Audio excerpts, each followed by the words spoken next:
কাটা গেল কান, পুড়ল বাড়ি, বাড়ির সামনে নকল কঙ্কাল রেখে হুমকি। ভোটের আবহে পূর্ব মেদিনীপুর বোলপুরে আক্রান্ত বিজেপি। জানা গিয়েছে পূর্ব মেদিনীপুরের ভগবানপুরের ইসলামপুরে গ্রামের বাসিন্দা সুব্রত এবং তার ভাই শুভঙ্কর বাগ তৃণমূল ছেড়ে কদিন আগে বিজেপিতে যোগ দিয়েছিলেন। পরিবারের অভিযোগ, তারা তৃণমূল ছেড়ে বিজেপিতে যোগ দেওয়ার পর থেকেই পুরনো দলে ক্ষোভ তৈরি হয় বলে অভিযোগ। স্থানীয় বাজার থেকে বাড়ি ফেরার পথে দুই ভাইয়ের পথ আটকায় স্থানীয় তৃণমূল নেতা বিকাশ বাগ এবং তার দলবল। দুই ভাইকে মারধর করে ছুরি দিয়ে সুব্রতর কান কেটে দেয় বলে অভিযোগ। সুব্রতর ভাই শুভঙ্করেরও হাত পা ভেঙে দেওয়া হয় বলে অভিযোগ। আমরা টিএমসি করতাম অনেকদিন আগে, বিজেপিতে চলে এসেছি প্রায় বছর 27।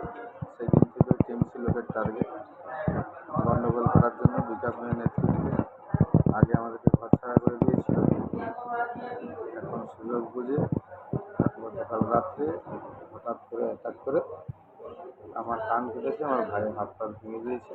অন্যদিকে বোলপুর পুরসভার 15 নম্বর ওয়ার্ডের বিজেপি কর্মী শম্ভু বারুইয়ের বাড়ির রান্নাঘরে আগুন লাগানোর অভিযোগ ঘিরে উত্তেজনা ছড়িয়েছে। এই ওয়ার্ডেই আরেক বিজেপি কর্মী প্রীতম ভৌমিকের বাড়ির সামনে বিদ্যুতের খুঁটিতে প্লাস্টিকের কঙ্কাল ঝুলিয়ে হুমকি দেওয়া হয়েছে বলে খবর।